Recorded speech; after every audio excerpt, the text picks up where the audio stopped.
mais para cá era simpático. Só que vocês têm que virar a cadeira depois para enxergar meu PowerPoint. Não, a gente enxerga esse PowerPoint lá. Ah, perfeito. Se vocês tiverem duas cadeirinhas mais pertinho de mim, eu também. Nós enxergamos lá, Marie-Christine, ça c'est de la haute technologie, hein?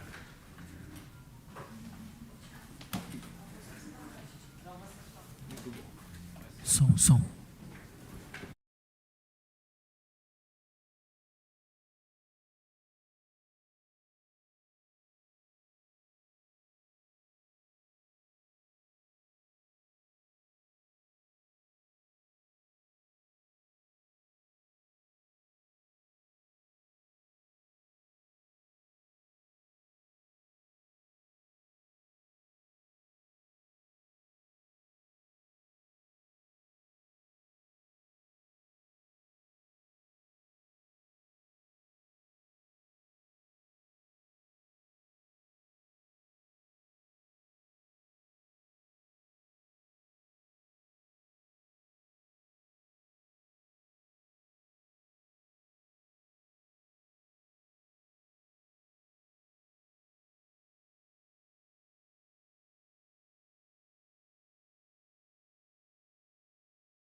Eu olho para onde?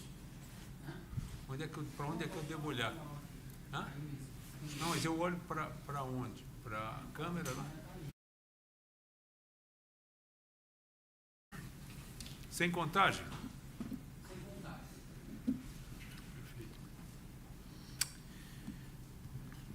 Muitíssimo boa noite. Prezados amigos, é uma enorme satisfação nós darmos início a mais um webinar da Associação Paulista de Medicina.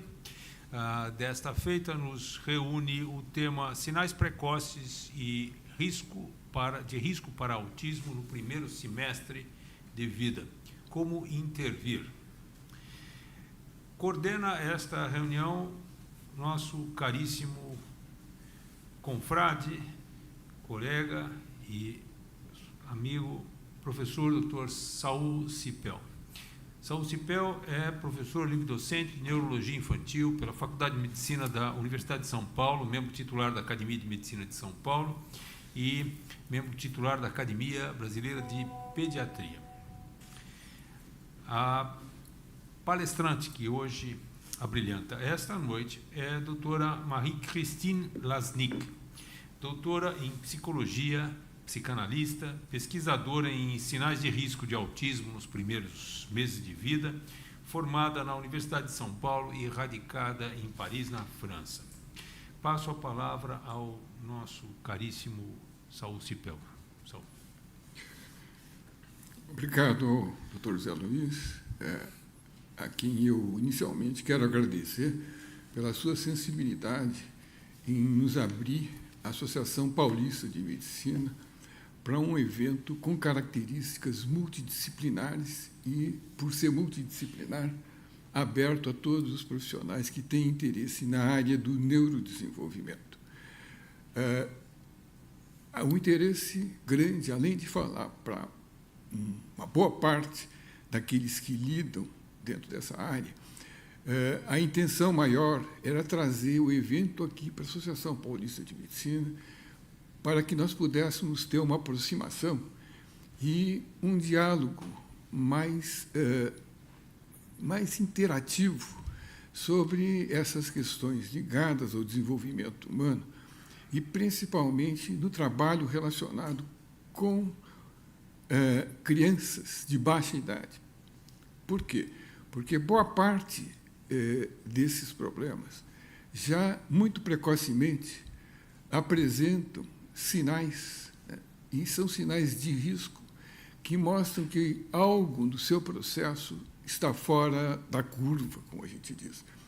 Mas são detalhes e que são para os quais há uma necessidade de uma experiência, de uma vivência, e que outras áreas, não só a medicina, que costuma lidar com esses indivíduos muito precocemente, principalmente os médicos pediatras, outras áreas que lidam também nesse tema têm a possibilidade de uma observação mais detalhada de recursos de várias ordens do comportamento da criança, seja na sua interação, seja nas suas posturas, seja, enfim, detalhes que esses profissionais, como a nossa convidada hoje, Marie-Christine Lasnik, observa e é cercada de profissionais como terapeutas ocupacionais, osteopatas, mesmo psicólogos, enfim, já dá uma ideia de que esse trabalho, ou essa questão, não pertence a uma ilha de profissionais e que nós, nesse sentido, necessitamos ter essa aproximação, mesmo porque essas questões, como no caso específico o autismo, existe uma regra fundamental. Se você faz um diagnóstico de risco precoce, quanto mais cedo você atua, melhor é a possibilidade de você trazer melhoras e até resgatar o comportamento, não só dessa parte motora, mas a sua condição social, a sua condição dentro do mundo e lhe permite ter um acesso e uma vivência que lhe traga benefícios e que possa funcionar como uma pessoa útil dentro disso. Então, é fundamental que o trabalho feito dentro dessa área seja feito sempre com esse nível de comunicação. E, nesse sentido, então, a presença da doutora Lasnik é, assim, um prazer, um privilégio para poder ouvi-la. Ela tem um trabalho na área do desenvolvimento há cerca de 50 anos. E dos seus, talvez, 20 anos mais recentes, dedicado à pesquisa e à utilização da pesquisa, né, no trabalho clínico. O que não é só pesquisa, é alguém que está ali presente e lidando com todo esse conjunto, essa pleiade de profissionais, entendendo que vamos dizer, a utilidade e a maneira como eles trabalham, de maneira complementar, é que vem trazendo todo esse benefício. E a proposta, além do tema geral de bebês de risco de neurodesenvolvimento, são a observação de sinais precoces de risco de crianças com alguma tendência para desenvolver o autismo. Então, embora seja dedicado à observação mais geral, porque essas crianças podem ter outras dificuldades nesse mesmo período, a observação com mais acuidade e com maior importância, então, é dada a questão das crianças autistas e a sua observação, da sua possibilidade, a sua observação precoce. É uma contribuição de extremo valor e que será importante essa transmissão de informações que ela venha nos dar, porque de grande utilidade, porque a tendência o que nós vimos antes, há coisas de uma década, 2 décadas, a ocorrência do autismo para 2.000 pessoas, essas cifras vieram crescendo e, atualmente, nós temos aí uma cifra de uma criança para cada criança, 44 crianças recém-nascidas ou nascidas, uma delas vai desenvolver o quadro. Então, Lasnik, será, assim, de extrema importância ouvir você e tratar de absorver da melhor maneira o seu conhecimento. Muito obrigado por ter aceito e aqui estar presente conosco. Está se ouvindo aqui? Está passando o som? Primeira coisa, que a vida é feita de maus entendidos.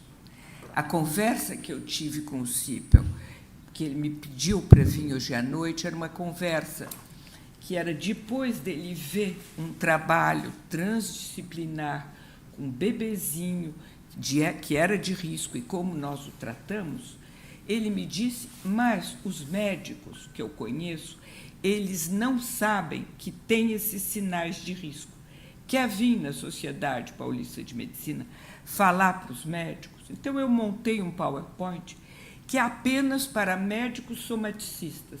Os psicólogos, da pior os psicanalistas que estão aqui, vão ficar muito decepcionados, porque eu não vou falar nada de psicanálise. Se eu vou na Tavistock Clinic, eu falo em Tavistock em inglês. Aqui eu vou falar em Medicaid, em pediatria. Porque o meu problema é que eu formo no Brasil muitas equipes transdisciplinares. A Vera tem uma equipe maravilhosa na clínica da Paulista de Medicina, tem uma outra no SED Sapiens, tem um certo número de colegas em consultório, podendo atender bebês de risco, podendo trabalhar em transdisciplinaridade.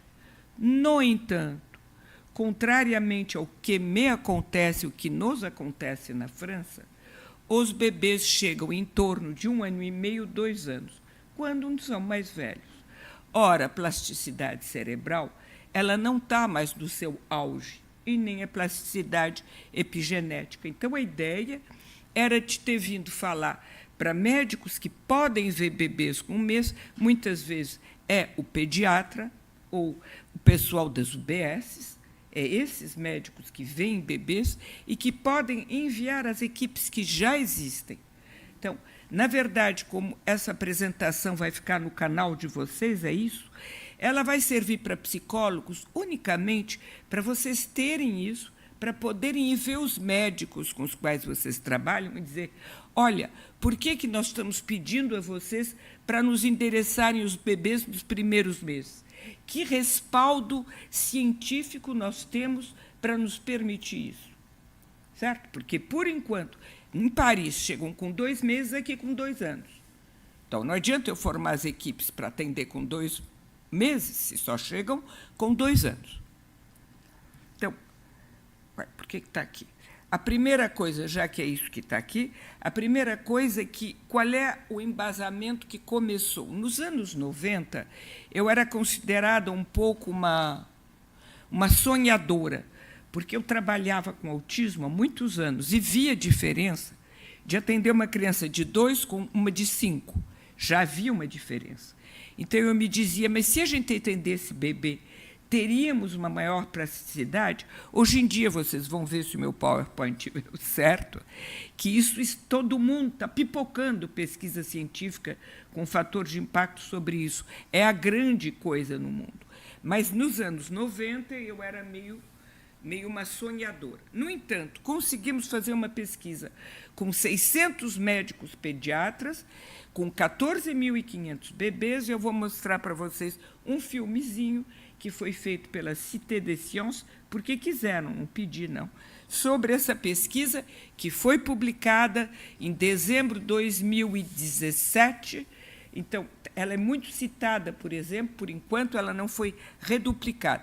Sinais de risco, então, eram baseadas em hipóteses psicanalíticas, que era a hipótese de um fracasso do circuito pulsional, mas era traduzido, claro, em termos de comportamentos observáveis para os médicos poderem fazer.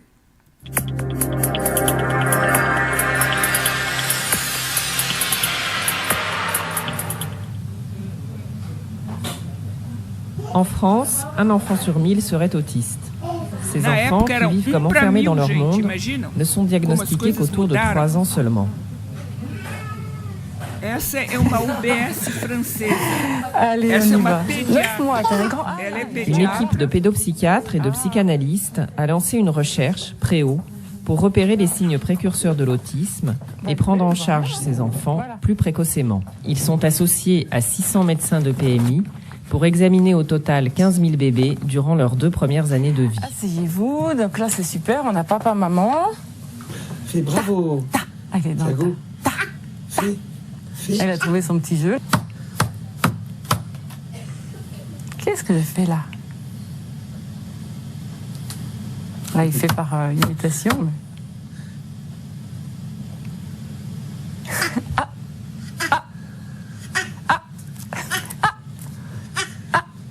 Il faut essayer de mettre en évidence s'il arrive, ce bébé, à solliciter, à susciter l'échange. Et ensuite, est-ce que le bébé cherche à se faire regarder par sa mère ou son père, son substitut, donc spontanément. Donc effectivement, on a vu plusieurs fois qu'il se retourne vers vous et qu'il y a un contact œil à œil, donc il n'y a pas de problème. Et quand vous lui parlez... Pas de problème pour ce bébé. Mais dans cette consultation, on tente de repérer à 4 et 9 mois des signes qui pourraient être précurseurs de l'autisme. Ce qu'on va chercher à décrypter, c'est l'absence de certains signes qui existent chez les bébés normaux. Il ne suffit pas qu'un bébé regarde, il faudrait voir si ce bébé se fait regarder, si ça lui plaît que l'autre ait du plaisir à le regarder. Alors ça a l'air un petit peu abstrait, ça l'est beaucoup moins si nous pensons à la façon dont un bébé banal... Isso aí é justo para a nossa analista aqui. Isso aqui está dentro o Lacan retoma a teoria do Freud das pulsões e ele diz que o tempo passivo é um tempo eminentemente ativo. O bebê se faz objeto do gozo do outro. Isso estava na base de toda essa pesquisa com 15 mil bebês. Claro que não foi traduzido assim, foi traduzido em termos se o bebê se faz. Só para dizer que por trás tinha nós. Ah, eu esqueço que os computadores aqui não funcionam. Quand on lui fait des bisous après le bain, sur son pied, sur sa main, sur son bedon, combien lui-même recommence ce jeu, c'est lui qui donne la petite main, le petit pied, voire lève le bedon en direction de la bouche de l'adulte qui s'en occupe, c'est très souvent la maman, et est ravi, enchanté quand la maman dit « On en mangerait du bébé comme ça, qu'est-ce qu'il est bon, c'est un petit sucre ». Et le bébé non seulement est actif, il va se faire boulotter, mais en plus il est absolument aux anges parce que ça plaît à sa maman. Tout bébé banal fait ça. Et ces bébés à devenir autistiques ou en train de devenir autistes peuvent regarder à certains moments, peuvent même sourire et rire quand les mamans leur font des bisous sur les pieds ou sur le ventre, parce qu'elles font comme toutes les autres. Sauf qu'il ne leur viendrait vraiment pas dans la tête de s'intéresser au plaisir que eux pourraient procurer à leur maman en se faisant bisouiller. Ei, Hortense. Essa é uma garotinha que eu só conheci com 12 anos e ela se tornou autista, porque com 2 anos você faz... Ela foi para a escola, faz universidade, tudo que vocês quiserem. Mas com 2 anos, se você olhar bem, fica no espectro. Mas os pais me deram os filmes caseiros dela, pequenininhos. Hortense.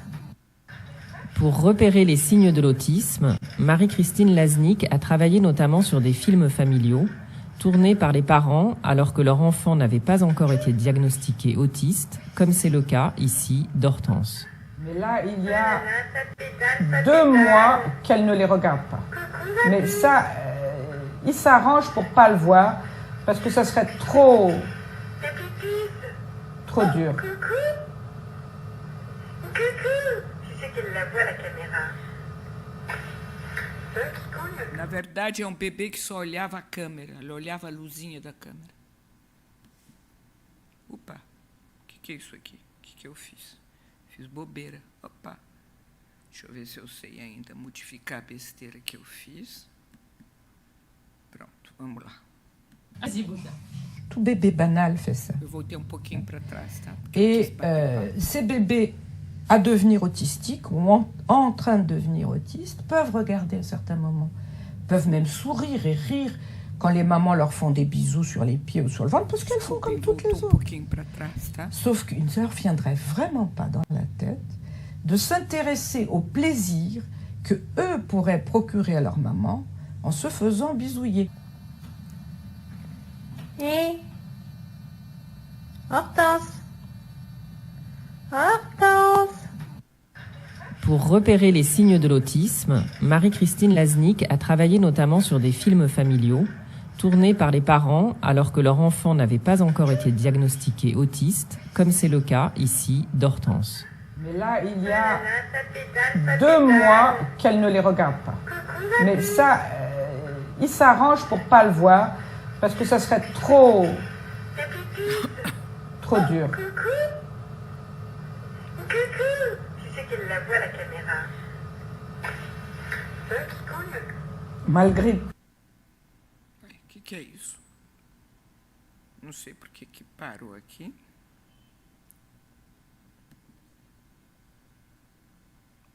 Toute leur attention, leurs soins, c'est un bébé qui est plus intéressé par la caméra que par ses parents. Un signe d'alerte qui peut amener Marie-Christine Laznik à prendre en charge un autiste alors qu'il n'est encore qu'un bébé. Dans ce film, on voit comment elle a soigné Radel, dont la mère se plaignait de ne pas réussir à capter le regard. Pendant tout ce temps, il y a maintenant presque 6 mois, pendant tout ce temps, il est en train de ne pas utiliser les parties du cerveau qui servent à traiter la voix humaine, le visage humain, des parties spécifiques. Et quand on n'utilise pas un organe, on laisse l'organe par hypoperfusion, c'est-à-dire que il n'y a jamais de la stimulation qui est envoyée dans cette zone-là. Je me dis qu'il faut absolument faire quelque chose et je décide de faire ce que j'appelle une réanimation. Comme je suis devant lui avec sa petite girafe dans la bouche, je me mets à rêver en voix haute que cette petite girafe, elle est faite de chocolat, de caramel, vous voyez? Et ça marche parce qu'effectivement, il est tout à fait capté par ma voix. Il ne me lâche pas des yeux et ça dure à peu près 10 minutes. C'est sans doute l'intonation et le rythme très particulier de la voix du thérapeute qui a permis d'établir ici un premier contact. Il faudra ensuite un très long travail pour que Radel soit durablement installé dans la communication. Il est très rare que les enfants à risque autistique soient pris en charge si tôt. Et pourtant, tous les professionnels de santé estiment que c'est dans des soins très précoces que résident les meilleurs espoirs d'amélioration. Car durant la première année de vie, la plasticité cérébrale des enfants est à son maximum. Nous savons aujourd'hui qu'il y a certainement des facteurs de sensibilité génétique chez les bébés à devenir autistiques. Ce que les recherches des 2 dernières années montrent en génétique, c'est que les facteurs qui prédomineraient dans la question de l'autisme seraient plus liés à l'épigénétique. Ça veut dire à la façon dont un génome, c'est-à-dire ce que nous recevons de nos parents, va pouvoir se traduire phénotypiquement, c'est-à-dire comment ça va se traduire pour chacun. Or, cette traduction, qui s'appelle l'épigénétique, elle ne dépend pas que du gène, elle a des liens avec le système neuronique, elle a des liens avec l'organisme, les comportements et même le milieu ambiant. Et tout ça repart dans l'autre sens. C'est-à-dire que le milieu ambiant va avoir des influences sur le comportement, sur l'organisme, sur le neurologique et donc sur les gènes. Ça, c'est très nouveau et c'est porteur d'espoir, hein, puisque ça veut dire que si on intervient plus tôt, même sur la traduction des gènes, on peut avoir une influence. À ce jour, 9... Bom, então, essa publicação vou mostrar para vocês. Eu disse que ela saiu publicada no PLOS ONE em dezembro de 2017, né? Ué, por que ele quer mexer? Eu não pedi nada para ele. Pronto, aqui. O que é importante saber é que nós estamos agora em muitas pesquisas, não só nós, mas no mundo inteiro, as pesquisas se fazem na base de trabalhar com o que a gente chama bebês de risco. Os bebês de risco são já os irmãos e irmãs, porque a probabilidade, quando já um irmão e irmã do bebê seguinte se apresentar autismo é de 20%, o que, para nós, psicanalistas, não quer dizer que não possamos trabalhar, porque se a gente intervém muito cedo, esse bebê não vai para lá. Então, o que a gente costuma dizer para esses pais que já têm uma criança autista e que têm confiança em nós, esse aí, nem que ele quiser, ele não vai, porque a nossa equipe transdisciplinar não vai deixar. Não é para dizer, vocês sabem, a sua criança é de risco, né? Vocês estão a par. Ele já tem esse risco de 20%, ainda mais se for menino, é 25%. Não, a gente funciona ao contrário. Porque os pais, principalmente os pais de uma certa classe social, olham na internet e sabem. Olha, esse aí não vai, porque nós vamos desviar a trajetória. Ele vai, nem que ele quiser. Nem que ele quiser. Bom, aqui. Nós sabemos também que a prematuridade, eu vou pular isso, é um grande fator de risco. Maior a prematuridade, mais o fator de risco é grande. Não é tão grande quanto ter irmãozinho autista, mas é. Aqui é uma coisa muito interessante, porque é uma questão, eu tive essa discussão com o CIPEL sábado, no fim da tarde.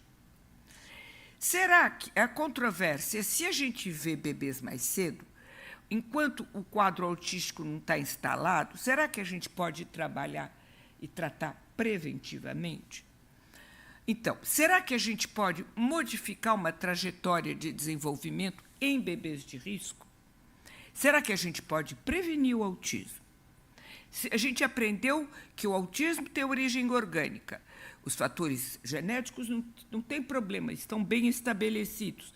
Se tem gêmeos monozigóticos, é 50% a 70% de risco. Dizigóticos é 20%, não tem o que discutir, tem certamente fatores genéticos. Então, a gente vê anomalias visíveis na ressonância magnética com 2 anos. Olha lá, vai olhar o sulco temporal superior, com 4 está publicado pela Zilbo Vícios, que é uma pesquisadora brasileira radicada em Paris, com 4 é gritante. A questão é de saber, é adquirido ou é inato? Bom, então, aqui muita gente pensa isso. Autismo é uma condição, nasceu autista, vai ficar autista a vida inteira.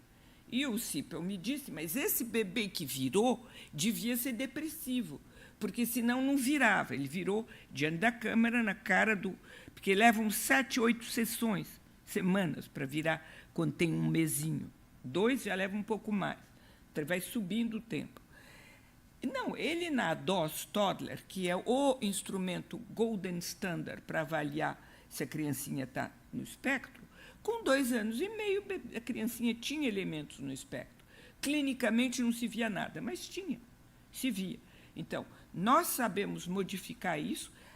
Os cognitivistas e esses psicanalistas de orientação psicodinâmica que trabalham em transdisciplinaridade, nós sabemos que podemos, mas tem psicanalista e organicista que não acredita. Então, o debate é importante, né? Então, os comportamentalistas, mas também tem gente que ama a psicodinâmica e pensa a mesma coisa, não é, Monsieur Cipel? Eu cuidei desse bebê, eu pensei que era autista. Ele evoluiu muito bem, então eu me tinha enganado, ele não era de risco. Então, isso é muito importante, porque hoje em dia a gente tem como saber se eles são ou não são de risco antes. Bom, Um outro brasileiro muito interessante, já citei a Isil Bovícios, mas que emperrou no caminho, um brasileiro maravilhoso, que é um brasileiro americano-israelense, é o Ami Klein, que tem boas relações com o pessoal da Paulista. Ele ainda faz uns zoomzinhos com a turma da Paulista.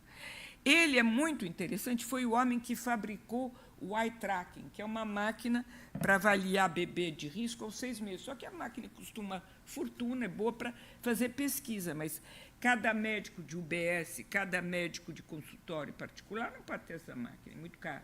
Mas pode passar a grade Préau, que vocês viram, depois eu conto como ela... E pode também estudar os movimentos gerais. O que ele diz? O cérebro da gente, ele se torna aquilo que a gente é, não é a gente que se torna o que é o nosso cérebro. No decorrer do desenvolvimento, não é o cérebro que vai determinar os comportamentos, mas os comportamentos que vão determinar a construção do cérebro. É a psique que condiciona o orgânico neurológico. Temos uma janela possível de ação, porque o cérebro é maleável durante um certo tempo. Se a gente puder intervir nos primeiros 2 anos de vida, podemos atenuar para alguns e podemos prevenir para outros. Nos 2 primeiros anos é só atenuando o mesmo, mas nos primeiros meses dá para prevenir, por causa de plasticidade. Agora, tem aqui aqui tem uma... Eu acho que ele tem uma entrevista na televisão americana que é muito interessante, que ele diz tudo isso e dá para passar em português. Bom, eu sei que tem uma série de alterações, essa, por exemplo, mas tem um monte, eu só peguei um slide. Alteração de o corpo caloso vai ficar mais grosso nas crianças que se tornam autistas. Um só, porque é desses de pôr na geladeira, de quem diz, vamos esperar, mas a gente vai ver se daqui 1 mês ou 2 não melhorou. Começa com 6 meses. Eu tenho que entrar antes desse tipo de modificação. Então, eu tenho que entrar antes de 6 meses. Daí a nossa pesquisa, que a gente levou, então, com um monte de gente, aqui vai aparecer meu nome no meio, porque eu apenas inventei os sinais e fiz a grade. E tem muita gente que trabalhou para que 14.500 bebês fossem vistos. Então, aqui tem esse equipe Bicolette e Dandre Anne-Marie, elas dirigiam os sindicatos dos médicos das UBS, mas elas eram pediatras. Você tem uma série de professores de psiquiatria infantil, o Aliac, a Catherine Saint-Georges, o Cohen, o Falissard Bruno é um grande epidemiólogo que nos ajudou, e tem aí alguns psicanalistas, tem o meu marido, que fez toda a parte estatística, porque ele é doutor em estatística, e a pesquisa saiu. Nós usamos 11 secretarias de departamentos na França para fazer essa pesquisa.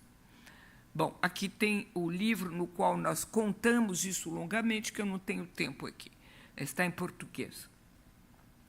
O que é interessante é que, hoje em dia, Golden Standard para risco de autismo, cuidado, o CHAT e o MCHAT não avaliam se a criança está ou não no espectro, avalia risco. Mas é o Golden Standard que usa qualquer neurólogo, qualquer pediatra que mexe com neurologia. O que é interessante é ver como é que é o valor preditivo positivo do Golden Standard e a do Préau. A Préau não é tão boa, olha, temos 36 para 47. Mas o problema é que o MCHAT é 21 meses. Eu posso começar com 4. Olha o que eu ganhei. Eu ganhei, no mínimo, 17 meses. 17 meses em que o cérebro está indo para um caminho em que ele vai se construir de outra maneira. Então, hoje em dia, não é só a Lasnik com a maluqueira dela, está cheio de pesquisador no mundo procurando nos 6 primeiros meses. Bom, isso aqui são os resultados, a pizza dos resultados da Préau, comparando com o MCHAT, é o primeiro, terceiro, esquece o do meio, porque o do meio é 9 meses, para mim é muito tarde. Se vocês olharem 4 meses, vocês têm 42% de crianças que foram avaliadas, mas a gente tratava como podia, depois eu conto por quê. E olhe lá, temos a mesma coisa no MChat. Esses 42 viraram crianças típicas, não se tornaram autistas, ou seja, ali. Mas no próprio MChat, nessa idade, também uma grande parte não vira autista. E se vocês olharem os distúrbios do espectro autístico, que estão aí em vermelho, você tem a mesma sensibilidade, a mesma capacidade com o MChat e com o PREO. Só que hoje em dia a gente pode fazer a mesma coisa também com os movimentos gerais. Tem a mesma sensibilidade. Eu não tenho a pizza deles. Bom, nós fizemos um estudo, esse aí é 14 mil bebês, esse aqui é um estudeco com 20 e poucos bebês de síndrome de West, que é uma patologia epilética que dá em criança, em bebezinho. Aí, esses bebês não foram tratados. E aí, o que a gente descobriu é que, praticamente, todos os bebês que, aos 9 meses, não dava para fazer com 4, bebê com epilepsia, West, a gente não diagnostica antes de 4. Então, com 9 dá. A grande maioria deles, que foi positivo no PREO aos 9 meses, se torna autista aos 2, 3 anos. E o pior é isso, olha, o 100. É que, se você juntar com atraso mental grave, dá 100% das crianças que, com 9 meses, era positiva no PREO, tem problemas graves, ou seja, precisaria intervir. Porque o problema do pessoal do West é que tem 40% de criança que vai, além de ter o West, vai desenvolver um autismo, é uma síndrome, certo? E os médicos ficam atarantados querendo parar as crises epiléticas. Aí, com 2 anos, em geral, estabilizou. Aí descobre todos que viram autista. Com 2 anos. Então, a ideia era poder saber muito mais cedo quais que eram de risco para tratar não só a epilepsia, mas o risco de autismo ao mesmo tempo. Bom, então, quand même, como diz o francês, graças a Deus, se ele existe, eu não estou completamente sozinha. Desde 2008, cognitivistas, essa senhora que eu estou citando aqui, Geraldine Dawson, é uma das criadoras do método Denver. Eu nunca encontrei, mas alguns pontos em comum de pensamento nós temos. Então, eu queria assinalar, para não pensar que é só psicanalista que pensa isso, os pesquisadores cognitivistas também pensam. Eles pensam o quê? Que a gente faz valsa. 1, 2, 3, 1, 2, 3, 1, 2, 3, e aí a gente pode passar que tem reversão. O que é essa valsa? A valsa é o seguinte: nós temos, com certeza, fatores genéticos de predisposição. E temos outros fatores, vamos falar daqui a pouco dos fatores motores. Temos a dor, tem uma série de fatores. Eles não vão diretamente fazer com que a circuitaria não seja típica. Eles desorganizam o meio ambiente. E a desorganização do meio ambiente que faz com que a circuitaria não seja típica. Claro que tem meios ambientes muito desorganizados, mães psicóticas, deprimidas, que se drogam, famílias muito explodidas. Nesses casos, esses fatores de susceptibilidade, diz essa cognitivista, vão entrar e vão ter uma família ainda mais alterada. É provável que isso modifique a expressão dos genes para pior. Para pior. Está aqui essa flecha que volta. E aí, claro que nós temos, nos 2 primeiros casos, crianças que vão para uma circuitaria de tipo autístico. Aí ela propõe intervir nesse meio ambiente e ela pensa que, se ela intervém no 2, na musiquinha, 1, 2, ela intervém ali. Isso tem muita gente intervindo e publicando agora, viu? Principalmente os ingleses. Você vai ter uma circuitaria mais típica e menos sinais de autismo. Nós pensamos que podemos fazer mais, porque a gente não intervém só no meio ambiente, intervém no bebê também. E a gente pensa que pode se permitir de evitar isso. Então, olha aqui. Isso é em grande o que eu disse, não é? Vocês estão vendo aqui a musiquinha. Então, de vez de fazer tutum, tutum, tutum, eu faço ta, ta, tum, ta, ta, tum. Eu penso que são 3 tempos. E que, para eu poder fabricar um autismo, eu tenho que pensar um meio ambiente destruído. Então, eu posso intervir. É uma doença do neurodesenvolvimento, eu tenho que intervir antes que ela se desenvolva. Bom, como é que eu intervenho? Eu intervenho, essencialmente, fazendo o bebê curtir muito o que está acontecendo na sessão. O bebê e a mamãe terem muito prazer. Acharem aquilo uma delícia, brincarem. Eu não tenho tempo para desenvolver, mas como é que eles vão brincar juntos? Como é que eu vou fazer para o bebê curtir o que está acontecendo? E eu penso, espero que o teu vizinho fique escandalizado, eu penso que isso vai modificar a expressão dos genes. Espero claramente que isso modifique a expressão dos genes.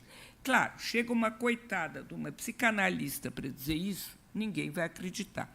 Então, eu queria mostrar que o Prêmio Nobel de Medicina, o Kandel, também vai dizer a mesma coisa.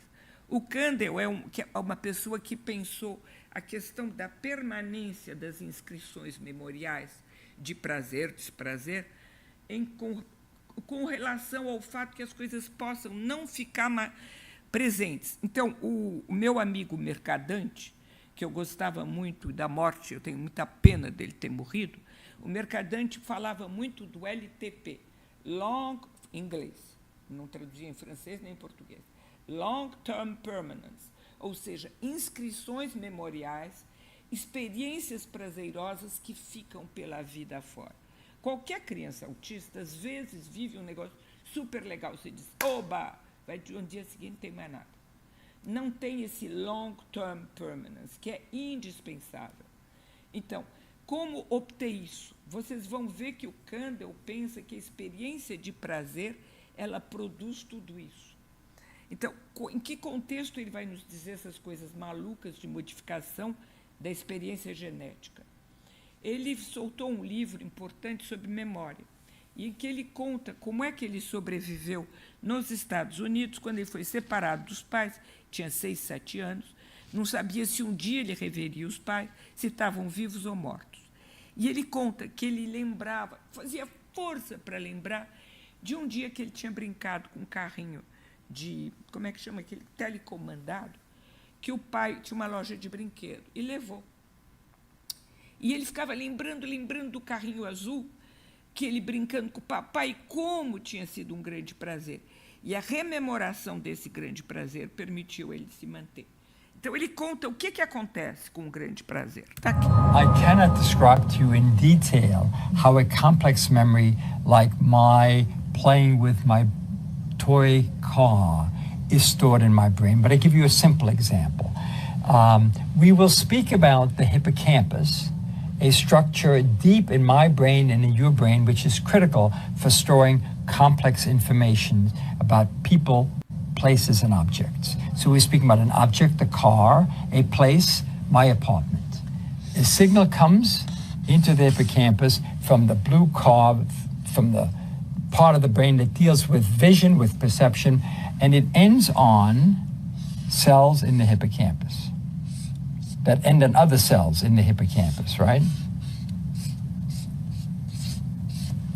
I'm enjoying this event a great deal. This is very meaningful to me. I activate a modulatory system in the brain, like dopamine or serotonin, that releases a chemical transmitter substance that acts to strengthen the synaptic connection. So now instead of having one terminal, I have 3 terminals. So now this impression is strongly present in my mind. When I think about it the next day, a week later, a month later, a year later, this is now permanently imprinted in my brain because of the fact that it was so emotionally rich for me, so important that I've stored it permanently in my brain. I've altered genes in nerve cells. I've altered gene expression here. They've given rise to growth of new synaptic connections. And those synaptic connections, under appropriate circumstances, can persist throughout my lifetime. Tá vendo? Essa é o tal do LPT. Ele disse, eu modifiquei a expressão dos genes. Então, eu não sou maluca sozinha. Tenho companhia de um prêmio Nobel. Bom, Outra coisa muito importante que ninguém sabia antes e que os médicos precisam saber, porque eu estou fazendo isso para os médicos, é que nós sabemos hoje, porque já tem até meta-análise, gente. Saiu uma meta-análise em 2014, que é muito frequente, é absurdamente frequente, a presença concomitante de risco de autismo e dor de refluxo gastroesofágico. Esses bebês que sentem essa dor, não é o refluxo banal que toda criança tem, eles sentem essa dor de maneira invasiva. Eles vão usar essa dor quase como uma maneira toxicomaníaca. Eles se apegam à dor como um outro se apegaria ao contraste luminoso para escapar do meio ambiente. Então, é preciso que o nosso colega médico, que vai nos encaminhar o bebezinho de risco, ele também nos ajude a tratar esse risco de gastroesofágico, essa dor, desculpe, gastroesofágica, porque isso facilita muito o trabalho da equipe transdisciplinar. Bom, então, quando eu falei de equipes transdisciplinares, nós, então, intervimos não só com o médico que vai nos ajudar do ponto de vista gastroesofágico, mas nós trabalhamos com o osteopata, que diminui muito as tensões. Esses bebês têm grandes tensões no corpo. E trabalhamos também com os sensório-motricistas, que eles vão intervir no que eu ainda não falei, que são os distúrbios motores, que sempre aparecem nos bebês que vão se tornar autistas. Eu só aprendi isso depois de 2020. Quem trabalhou comigo antes não sabe. Bom, então, vocês viram esse negócio azul, esse quadradinho azul? São as intervenções de todas essas equipes. E nós pensamos, então, que essa flecha azul é a daí do fato que, com tudo isso, provavelmente nós modificamos. Aí não tem publicação. Todo o resto tem publicação. Não tem publicação para provar que nós vamos modificar a expressão dos genes no bom sentido. Eu acho que é só um prêmio Nobel de Medicina que pode ousar dizer coisas que ainda não foram publicadas. O meu amigo, professor Arnold Munique, que é o grande patrão da genética pediátrica na Europa e na França, ele diz, oba, o Kandel está falando coisa que não está publicada. Isso é o próprio de prêmio Nobel de Medicina, tem direito de ir um pouco na frente. Senão, a gente não sai pesquisa nova, né? Mas todo o resto está publicado. Então, nós temos uma terapia trifocal e vai trabalhar com o problema motor, o problema da dor e o problema da relação, porque esses bebês acabam com a relação com os pais deles em pouquíssimo tempo. Você viu a mãe muito deprimida do bebê de 1 mês e pouco, que nunca tinha olhado para ela, ele só dormia. Bom, agora vamos entrar na grande novidade. A grande novidade, eu levei, quantos anos? De 2008 a 2020, para entrar bem na minha cabeça. 10 anos, pelo menos, para poder aceitar o quê? Que se o autismo é uma patologia da interação intersubjetiva, tem causa motora. Para psicanalista, é humilhante, você está de acordo? Parece que escapa completamente do nosso mundo. Tem causa motora.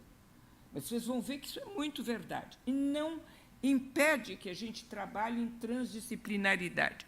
Então, aqui tem um slide. Vocês acham que não traduzem slide, fica slide mesmo, né? Em francês é diapositive. Um slide que mostra que a primeira pesquisa não está na ordem. Foi essa do Fagavá e do Muratori. Esse Muratori é um grande amigo nosso. Ele dirigiu toda a vida dele como professor de neuropsiquiatria em Pisa, que é uma faculdade de medicina que faz pesquisa. Ela foi criada pelo Napoleão para fazer pesquisa. Então, ele estudou, desde os anos 90, os filmes caseiros. E o amigo dele, que é o... Ué, por que não está o nome do teu amigo aí, o Pessia, não, que fez a pesquisa com o Muratori Endspieler, o que trabalha lá na... Hã? Não, devia ter o Presto, está faltando muita gente aqui. O cara lá de Pisa que você foi visitar. Porque eles... Hã?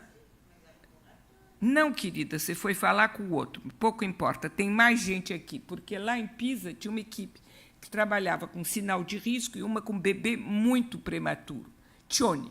Está faltando o Tione aqui. Você foi ver o Tione. Pronto, você nem lembra mais, mas você foi ver o Tione. Então, na época, eu e ela não tínhamos muita... Ela tinha uma clínica que salvava, em São Paulo, os bebês mais comprometidos do ponto de vista orgânico, neurológico, e eu era psicanalista, nada a ver, né? Não adianta ser amigo de infância, não tinha figurinha para trocar. Ela foi lá em Pisa, encontrou esse Tione, era equipe e trabalhava com os maiores especialistas do mundo sobre análise de movimento geral de bebê grande e prematuro. Por quê? Grandes prematuros podem ter paralisia, falciparalisia. É bom saber logo, antes. Então, o Prestel, que foi um amigo da peça e tal, ele desenvolveu, desde os anos 90, protocolos de avaliação para grandes prematuros, quem ia ter problema neurológico grave, certo? Então, isso não tinha nada a ver com o nosso mundo, né? A partir de 2008, começa a primeira publicação que mostra que, se a gente olhasse nos filmes dos bebês que já se tornaram autistas, será que ia haver alguma coisa igual o bebê grande prematuro? É um escândalo. Tem bebê nascido com 3,2 kg lá, vai ter o mesmo problema que um bebê de 1 quilo, que nasceu com 25, 28 semanas, o outro nasceu com 40, era impensável. Mas não é que tinha? Não era bem a mesma coisa. Mas os movimentos gerais dos bebês que se tornaram autistas não era como os do bebê típico. Isso eu vou mostrar para vocês. Então, isso foi uma primeira bomba, mas era uma publicação zeca. Aí, em 2015, saem mais 2, tá certo? Está tudo aí. Agora, acabou de sair uma, que essa me interessa muito, porque aí explodiu. É uma revista ligada à Nature. E é uma equipe de japoneses que fez essa pesquisa ainda em população geral, eles utilizaram um algoritmo para analisar os filmes dos bebês, certo? Filmaram lá todos os bebês. E os que davam movimentos gerais que eram parecidos com as publicações anteriores daqui, certo? Eles olharam o que acontecia com 18 meses, 2 anos. Não é que os mesmos que tinham problema com 4 meses eram os mesmos que iam dar problema com 2 anos? Os mesmos. Agora, vocês veem, a publicação é de novembro 22. É ontem, né? Tanto que acaba de ser uma publicação que eu pus no meu PowerPoint, mas não foi um bom PowerPoint, que saiu uma publicação em julho de 23, que retoma tudo que eu estou dizendo para vocês, com fator de impacto. Só não tem essa, porque essa foi muito tarde, não deu tempo. A revista fechou antes deles porem essa publicação. Então, por que isso é muito importante, essa publicação? Porque, então, nós temos cada vez mais evidência de que, aos 4 meses, entre a grade Préau, que analisa a interação, e essa que analisa dificuldade motora, não há razão para os nossos colegas médicos pediatras estarem esperando mais tempo para mandar esses bebês. Claro que bebê que vai super bem, a mamãe diz que é um amor, está olhando todo mundo, não é o problema. São bebês que já a mãe diz, olha, eu não consigo olhar, não consigo. Esse bebê não olha para mim? Esses aí é que são interessantes para nós, não é? Então, agora eu vou mostrar um pouco o tipo de... Isso aqui é um bebê que não se tornou autista porque a nossa equipe interveio. Aliás, eu conheço muito bem o irmão mais velho autista, não fui eu que atendi, mas é uma família que eu atendi longamente, era um outro colega psiquiatra analista que atendia o irmãozinho. Quando a mãe ficou grávida, eu prometi que ela não teria problema, porque esse a gente ia pôr uma equipe, caso ele inventasse, de estar nos 25%. Se ele tivesse nos 75%, tudo bem, Mas se ele inventasse de ter sinais dos 25, ele não ia virar, e não virou. Então, o que a gente descobre dele? Vocês estão vendo que ele está com a cara torta? Não dá para ver? Ele levou 2 dias e tanto para sair. Ainda na França, os bebês nascem por via baixa, não é cesárea em todo o mundo. Então, esse bebê não conseguia fazer o que era necessário que um feto faça, um bebê faça para sair. A gente pensa que foi por isso, porque a gente pensa que os movimentos gerais, que começam na 9ª semana de amenorreia, a hipótese, mas isso tem uma equipe trabalhando, mas nós ainda não temos publicação, a hipótese é que eles teriam movimentos gerais mais pobres. Então, muitas vezes tem muito mais complicação em perinatalidade. Aí tem muita publicação sobre correlação entre autismo e complicação em perinatalidade. Bom, o que é interessante também é o fator de irritabilidade. As mães se queixam, com razão, que esses bebês não suportam a dor. Daí a gente tem que tomar muito cuidado, inclusive com o refluxo gastroesofágico, porque eles se desorganizam brutalmente. Esse menino levou 2 vacinas. Era 2018, eu acreditei durante um mês, fui falar com o Instituto Pasteur, gente, porque eu achei que a nova vacina era horrivelmente dolorosa. Vocês vão ver. Si c'était vraiment, c'était des cris très très forts, comme si le brûlait. Comme si c'était brûlé. C'était... Et avec les mains comme ça. Pendant le vaccin? Non, après le vaccin, c'était comme ça, et les mains comme ça. Et... Il était tout rouge, il avait des larmes partout, et les mains comme ça, et crispé, on n'arrivait pas à le calmer. Il ne voulait pas téter, il ne voulait pas la tétine, il ne voulait rien, il était comme ça, fixé comme ça, il criait, et il a crié jusqu'à qu'il s'endormit. Então, o que é interessante é que uma das minhas netas nasceu alguns meses depois, levou a mesma vacina, chorou 2 minutos, a mamãe pôs no peito, fim. Claro que eu sei que tem gente que vai dizer essa mãe não sabe acalmar o bebê. Só que a minha osteopata, que vocês estão vendo à esquerda, é uma pessoa maravilhosa, super sensível. O dia ele teve uma dupla frenectomia, daqui e embaixo da língua. E, claro, que ele urrou o dia inteiro. A minha neta teve a mesma, não urrou. Só que, será que vinha da mãe a incapacidade de conter o sofrimento desse bebê? Então, foi muito interessante que 2 meses e meio depois da frenectomia, essa osteopata encosta, por acaso, ali no lábiozinho dele. Ele urrou 1 hora, ela não tinha o cliente seguinte, ela tentou durante 1 hora acalmá-lo. Ela é uma pessoa muito bacana, uma capacidade de cope, de nada, não houve Cristo. Era esse bebê, esses bebês têm muita dificuldade quando eles se desorganizam e se reorganizarem. Agora, eu queria mostrar os movimentos gerais para vocês, já que a gente falou. Aqui está um bebê típico com movimentos gerais. Aqui é um bebê de 4 meses. Vocês vão vê-lo depois. Olha, um bebê típico, a peça depois me disse, eu digo bem, olha os dedinhos como mexem, as 2 mãozinhas estavam em cima da barriga, abriram, cabecinha mexe, a perninha esquerda levantou, mas olhem bracinho, para quem não tem prática, eu acho melhor olhar primeiro o bracinho. Vocês vão ver. Os bracinhos estão em cima da barriga, não estão? Que os dedinhos abrem e fecham. Agora tem um que foi para a cama. A mãozinha direita está no ar, levantar. Abriu as 2. Olha lá, abriu. A cabecinha... Olha, o bracinho foi para trás. Vocês viram? Esses são os movimentos espontâneos de um bebê típico. Aqui voltou para o meio da barriga, viram? Cabecinha de lado.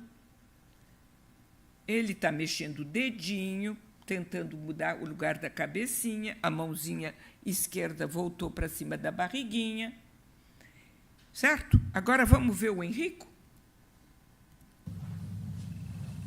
Vocês tentem ficar atentos aos braços. Vocês vão ver que o braço direito só faz o mesmo movimento de cima para baixo, ele quase não descola. Olha lá, de cima para baixo, e é brusco o movimento, não é suave, é brusco. A mão esquerda, então, olha aí, quando ele faz é sempre o mesmo, voltou, é sempre o mesmo. Vocês estão vendo que ele é repetitivo, brusco. A outra mão, coitada, nem quase mexeu. Ela vai abrir um pouco, mas quase colada a esse pano roxo, colada quase ao colchão.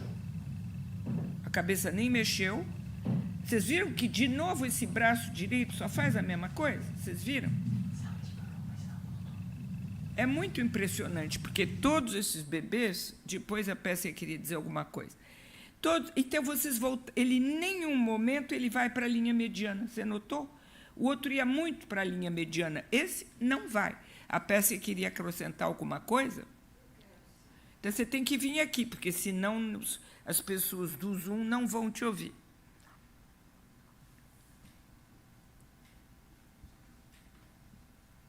É a grande especialista brasileira, mas tem muitos outros, porque na neonatologia tem muita gente que conhece General Movements. Então, eu queria que vocês lembrassem do primeiro bebê, que é um bebê típico, e, além de tudo isso tão bonito que expressou a Marie-Christine, são esses movimentos lindos, se chama-se fidgety movements. Esses movimentos rotatórios, isso.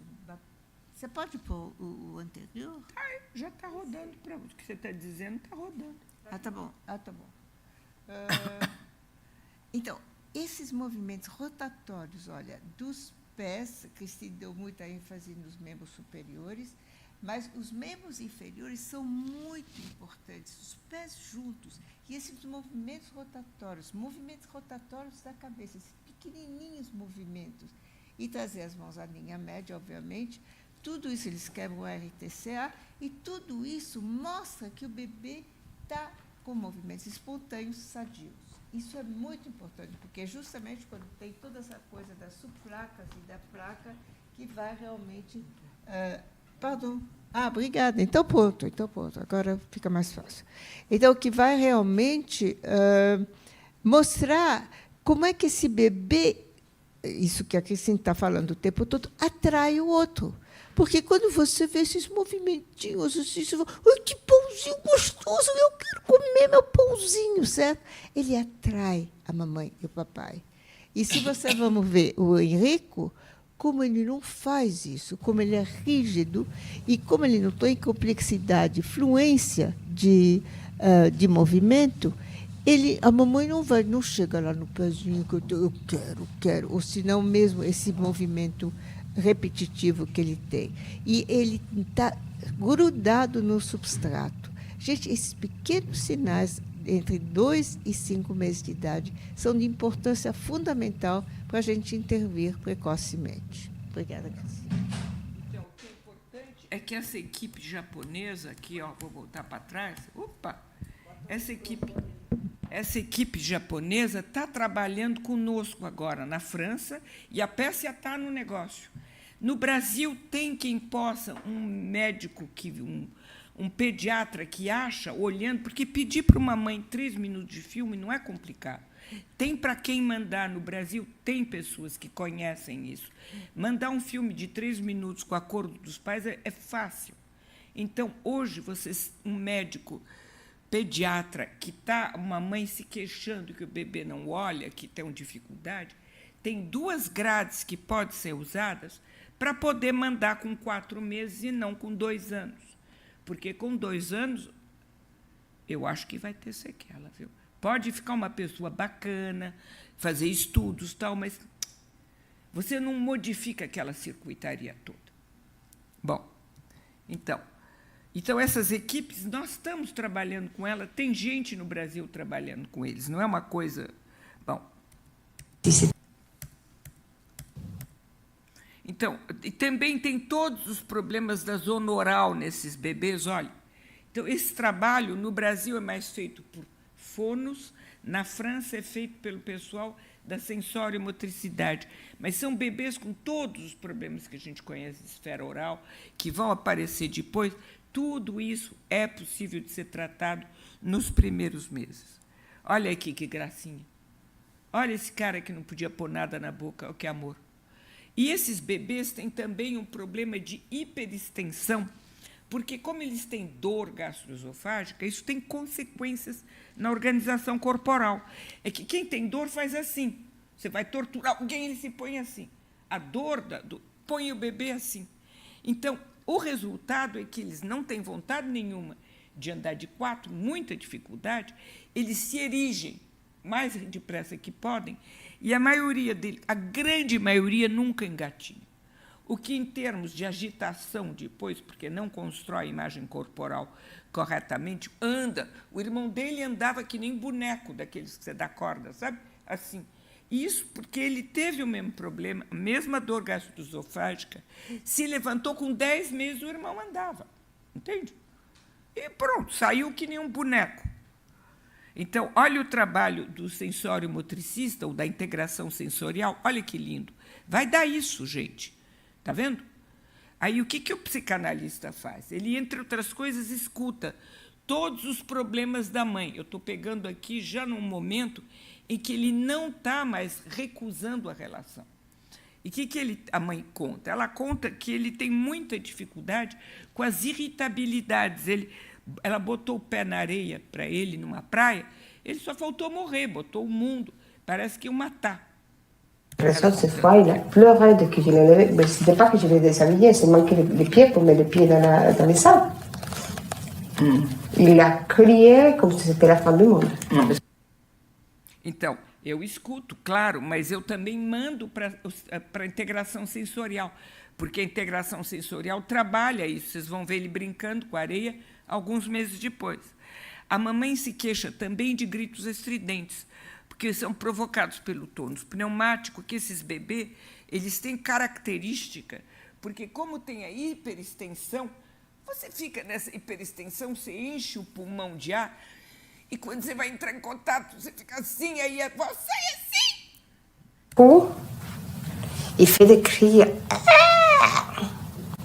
Il crie très fort. Je peux vous raconter, en tout cas, quand vous l'imitez, vous parlez d'un tonus pneumatique, vous parlez d'un cri qui suppose qu'on est bloqué là. Oui, et qui tourne là. Donc ça, c'est encore du boulot pour Muriel. Donc il y a déjà deux choses dans ce que vous dites. L'hypersensibilité à cette matière, tout d'un coup, ça, et le tonus pneumatique. Ça, c'est pour Muriel, elle a encore du travail. Mais les cris, c'est trop. C'est trop, il crie très très fort, il crie... et quand il a certains... que c'est un cri strident. Tel que vous le décrivez, plus qu'un cri très haut, c'est un cri strident.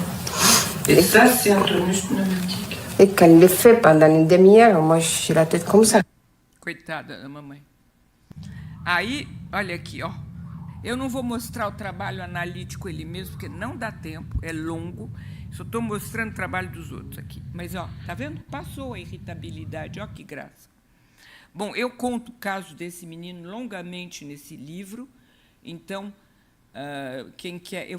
sábado eu vou pegar ele, você vai ter ele, tá? Nesse livro ele está descrito. Eu acho que dá para terminar aqui, né? Eu acho que fui meio depressa, mas elementos para discussão já dá. Então, claro, agora acabou.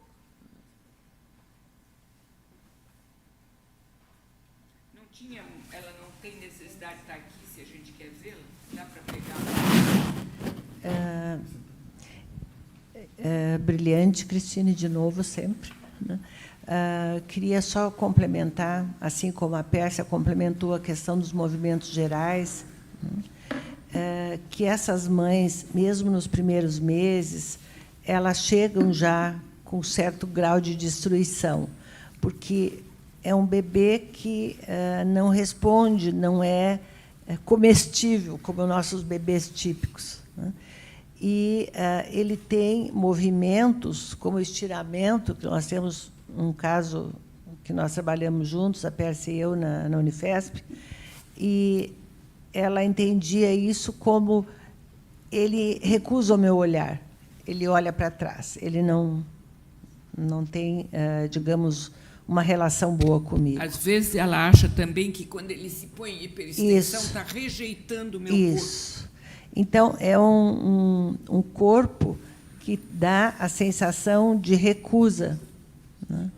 E isso também que a equipe vai trabalhar muito, o psicanalista vai trabalhar, podendo dissolver essas fantasias de rechaço, né, que essas mães têm, recuperando a função materna e paterna no sentido de deixá-los livre para trabalhar conosco na equipe transdisciplinar e investir narcisicamente essa criança com prazer, já que não tem a ver com a sua relação com ele, digamos, e sim com algo do corpo que precisa ser trabalhado. Então, por aí vão as modificações, né, que permite que essa criança entre num outro funcionamento neuropsicológico.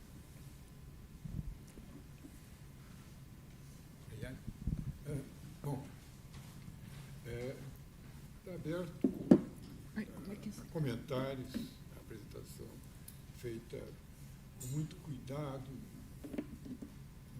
detalhes muito expressivos, mas difíceis também de observação, que a doutora Lasnik fez. Eu acho importante o porquê dessa dificuldade, né? Porque nós estamos tratando com um bebê entre 2 meses, ou mais em torno disso. E esses bebês, a característica deles é um desenvolvimento sensório-motor. Quer dizer, o que funciona neles muito é a parte sensorial, que tem a ver, então, com visão, com audição, contato, né? E a parte motora toda que está envolvida aí.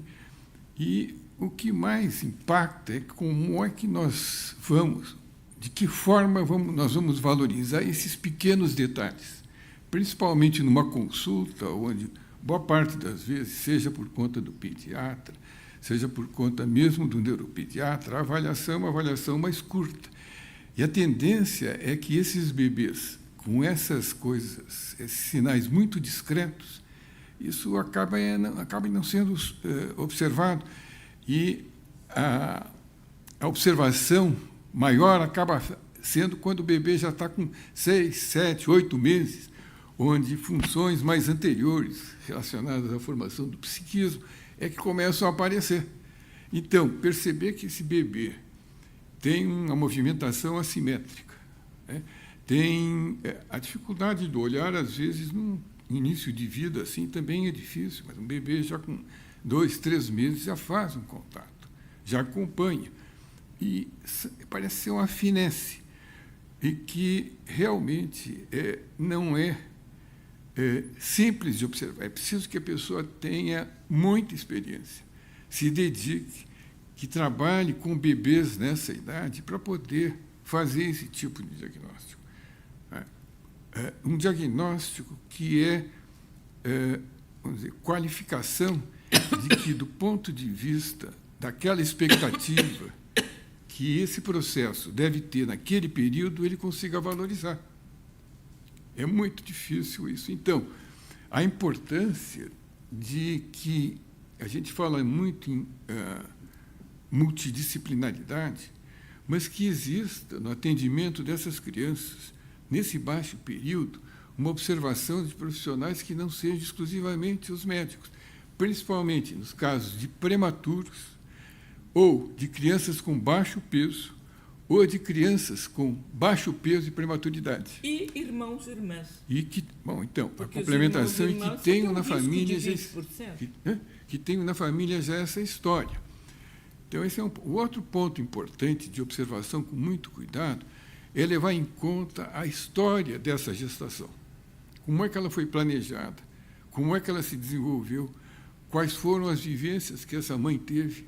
se ela teve vivências traumáticas, por exemplo, perda de um familiar, faleceu o pai da criança, o pai não, mas o avô da criança, ou então ela teve uma intercorrência que precisou ser submetida a um processo cirúrgico, ou então evoluiu com um quadro mais depressivo, já teve uma perda sanguínea em outra gravidez, que perdeu o bebê, perda sanguínea, nessa nova, ela passa por um trauma grande. Então, isso que ela acentuou, quer dizer, passando-se a valorizar cada vez mais a questão do ambiente, porque ficava tudo muito em cima do genético, ou de outros traumas mais sérios. A criança, então, nasceu e teve uma anóxia importante. Bom, esses são detalhes, mas essas vivências emocionais na relação do casal durante a gestação, durante os primeiros meses posteriores, traz uma influência muito grande. Quando se fala em epigenética, a epigenética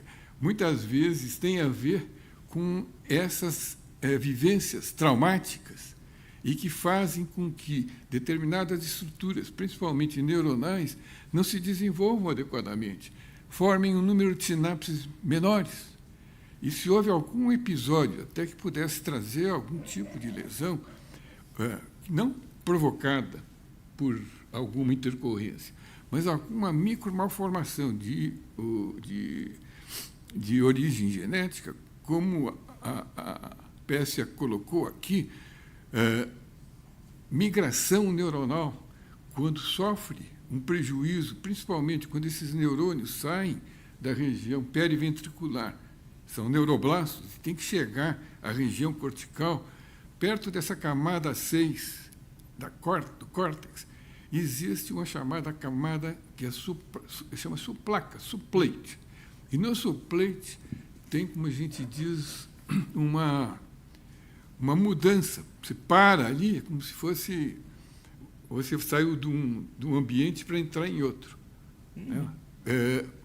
Você passa por uma seleção em muitos. Essa seleção não se faz, eles ficam em núcleos de neurônios ali paralisados, ou então vão se distribuir nas outras camadas de maneira inadequada. E você tem expressões comportamentais, que nunca são as mesmas. Se afetou mais a área motora, você vai notar alguma vamos dizer, alteração nesses sinais precoces inicialmente. Quer dizer, a criança, ao invés, tem toda essa coisa mais desordenada. Se afetou a região visual, ela pode ter uma dificuldade de fixar o olhar, né? Pode correr por conta do comprometimento da área visual, mas pode correr por alguma dificuldade mesmo no psiquismo dela. Então, por isso que, em muitos casos, nós temos que investigar do ponto de vista oftalmológico e ver o que está acontecendo. Então, é muito complexo sempre lidar com essas situações. Por quê? Porque não depende... Esses pacientes, eu vou repetir o que eu sempre digo, não são pacientes de um profissional só. Não há como lidar com isso. E eles podem depender de alguns instrumentos mais sofisticados, né, algumas máquinas, mas dependem muito de quem está vendo. Isso é fundamental. E, muitas vezes, trabalhar só o bebê. Eu pude observar alguns casos que a Lazique acompanhou. Ela, sim, ela trabalha. É difícil conversar com um bebê de 2 meses. Né? Ela tem uma técnica muito particular para isso. Talvez haja uma outra oportunidade para vocês ouvirem como isso se passa. Mas ela, ao mesmo tempo que está trabalhando o bebê, está trabalhando a mãe, e está trabalhando o pai. Em outras palavras, está trabalhando o ambiente, porque ele é tão importante quanto qualquer terapia que se faça. Se você deixar a mãe que está deprimida continuar deprimida, o pai não participar dos cuidados com o bebê, bom, nós não vamos sair. Você faz o teu trabalho, mas a coisa não vai andar do jeito como seria o ideal. Então, eu acho, valorizando muito a proposta do diagnóstico mais precoce, isso é extremamente importante. Como é que nós podemos criar, nos ambientes atuais, sejam hospitalares, sejam em clínicas de universidade, mas, pouco a pouco, até nas UBS, condições de se poder avaliar esses bebês com esse olhar, levando em conta a história, levando em conta a gestação toda, o parto, o nascimento, como se deu, e todas essas questões ambientais. E aí nós vamos pensar como dá. Desculpe, eu queria te dizer uma coisa, que Primeiro, a gente vai... O sinal vai ser o que a gente avalia um risco. Não é um diagnóstico, hein? Nós avaliamos um risco. É o risco. De que mais tarde ele possa apresentar um distúrbio do neurodesenvolvimento, e a razão pela qual a gente avalia esse risco é para ele não ir apresentar mais tarde. Não é para ver já tem um em 50 aí que aparece em espectro autístico. A nossa ideia não é de aumentar isso, hein, gente? É de avaliar o risco para poder evitar que esse bebê, mais tarde, com 2, 3 anos, esteja no espectro. Hein? Primeira coisa, porque senão parece que a gente quer diagnosticar. Não está diagnosticando nada, está avaliando o risco, certo? Porque senão a gente não vai começar a diagnosticar autismo em bebê de 3 meses, não é essa a meta. É de avaliar risco para evitar esse caminho para muitos deles. Isso é importante, não é que a gente diga claramente. Eu acho importante a colocação que ela fez. Quando eu me refiro a essas questões, eu não estou me referindo exclusivamente à criança autista. Eu estou me referindo a questões de risco de neurodesenvolvimento. Entre eles é o autismo. Nós estamos acompanhando recentemente 2 crianças com características das que foram descritas. Uma delas tem uma lisencefalia, que não era para ter quase que desenvolvimento, e está tendo um contato. Né? Certamente, eu acho que ela não vai ter elementos para desenvolver autismo, ela está tão comprometida. E uma outra doença, uma outra criança que, essa realmente me impressionou muito, ela está tendo um desenvolvimento, mas você percebe que, assim, ela já era para ter um pouco mais de idade, ela está com 5 ou 6 meses, 4 meses, de ter mais posturas simétricas. Ela ainda está... Mas ela tem um movimento ocular bizarro. E a mim me surpreendeu isso e pedi uma avaliação neurológica, aliás, oftalmológica. E ela veio com aquela mancha vermelha cereja, típica de doença de Tay-Sachs. Então, nesse contexto, nós estamos avaliando crianças que têm alguma coisa dentro do seu processo. Como ela é sensório-motora, eu fico muito preso por essas coisas. Mas se ela já está entre o 4º e o 6º mês, começa a ficar mais fácil. Mas não está no 9º. Então, nós ainda estamos fazendo um diagnóstico, fazendo um risco, uma avaliação de risco precoce. Mas isso, você vê, uma avaliação dessa, aos 4 meses, levou o diagnóstico dessa. A outra, com 3 meses, levou o diagnóstico. Você viu? Foi feito uma avaliação por ressonância e isso apareceu. Então, o que eu sinto muito é que aquela história de ficar esperando, se você ficou com alguma dúvida, tem aquilo que você vai explorar dentro da tua área, e tem aquilo que a psicóloga, a osteopata ou o neurologista vai avaliar. Não posso deixar passar uma criança assim, a não ser que sejam coisas muito sutis, eu preciso esperar um pouco mais, mas eu peço, não, vai fazer foi fazer uma avaliação oftalmológica e, do ponto de vista diagnóstico, ficou claro. Então, aquela observação de que, muitas vezes, o encaminhamento é tardio, mesmo nas crianças de risco para autismo, é porque falta informação chegar lá na ponta. Isso não se fala nunca no curso de graduação de medicina. Na residência médica, muito menos ainda. Entende? Você vai ouvir essas coisas mais sutis, tendo a oportunidade de ouvir o que está se fazendo. Alguém que veio como você, disponível para falar, e que está fazendo. Vera, você quer falar? Vem aqui. Aproveitar para a gente falar um pouco da experiência. Eu gostaria de enfatizar, como coordenadora de um serviço, né, que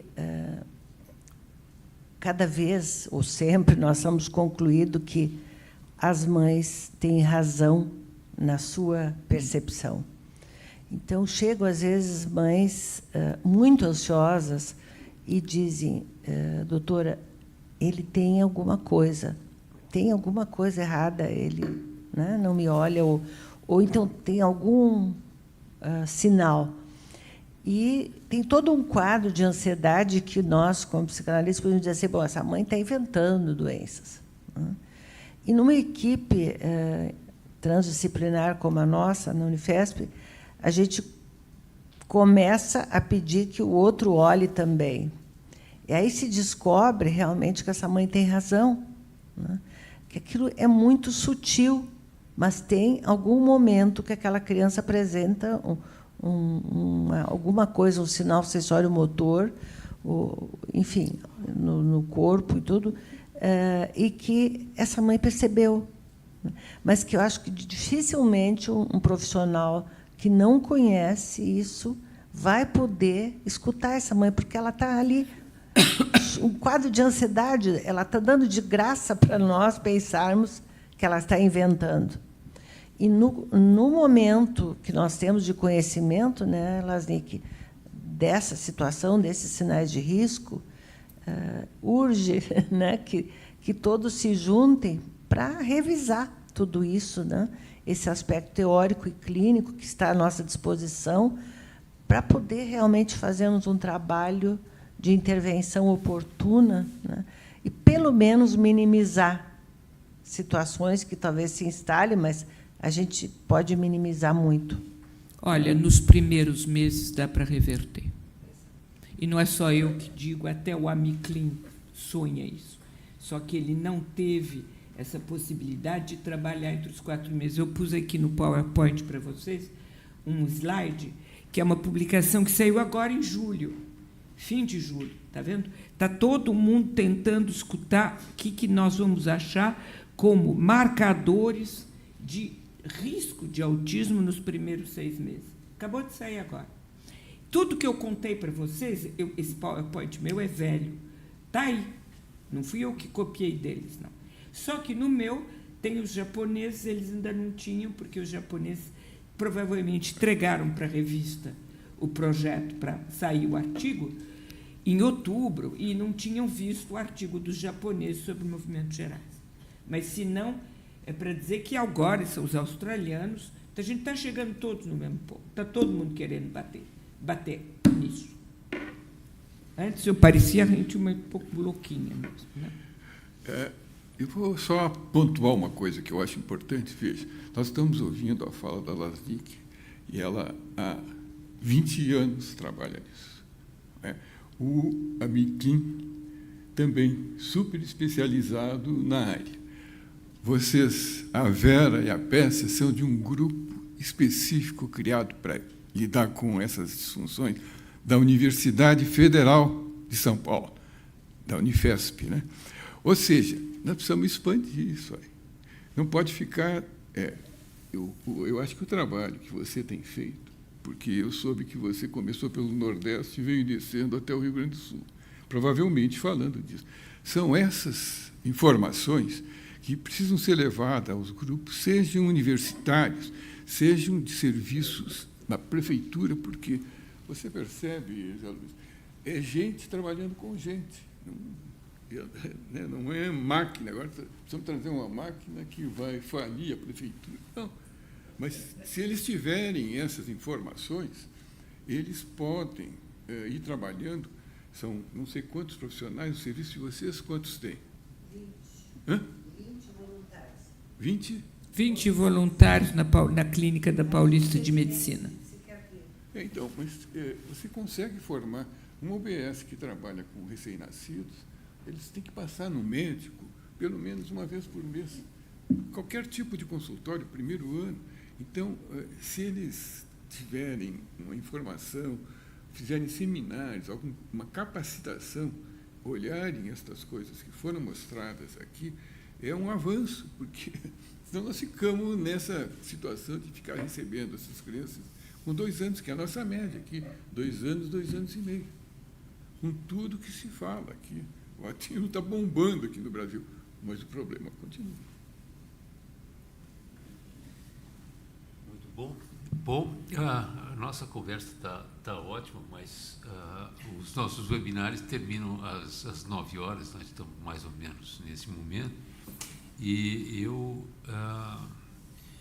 fico imaginando que seria fantástico, dada a relevância do tema, que nós não parássemos por aqui, que nós fôssemos além.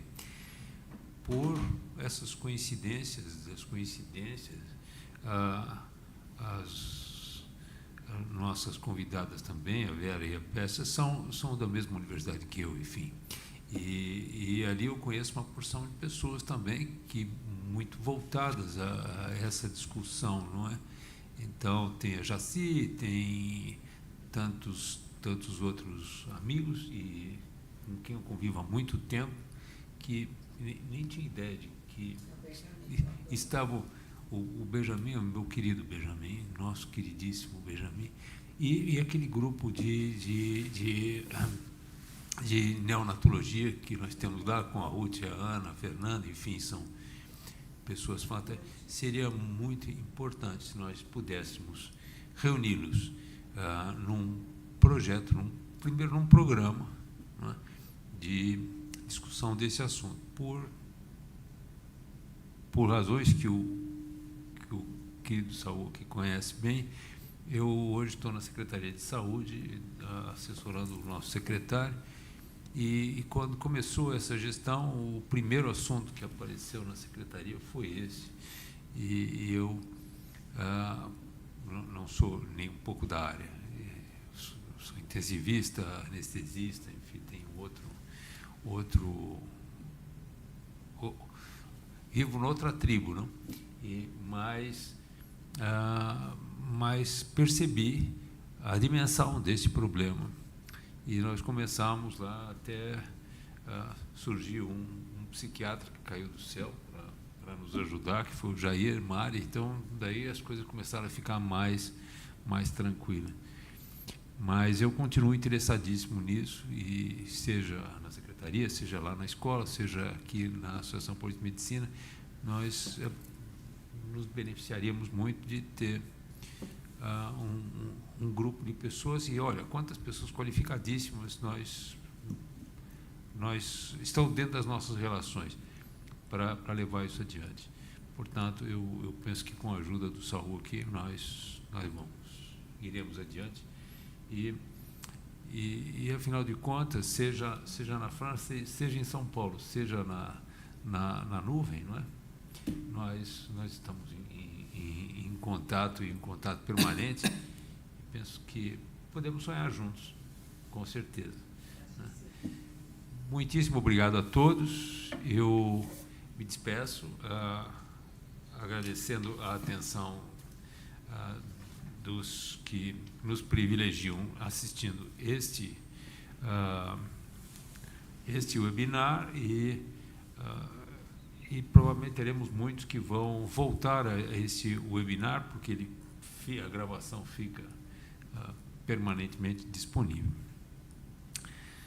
Nesse encerramento, eu já vos convido para o webinar de amanhã. Amanhã temos um webinar sobre saúde digital e a visão de médicos inovadores, com o Alexandre Taleb, Eduardo Cordioli, Maria Ângela de Souza, amanhã às 7h30, dia 23 de agosto, às 19h30, das 19h30 às 21h.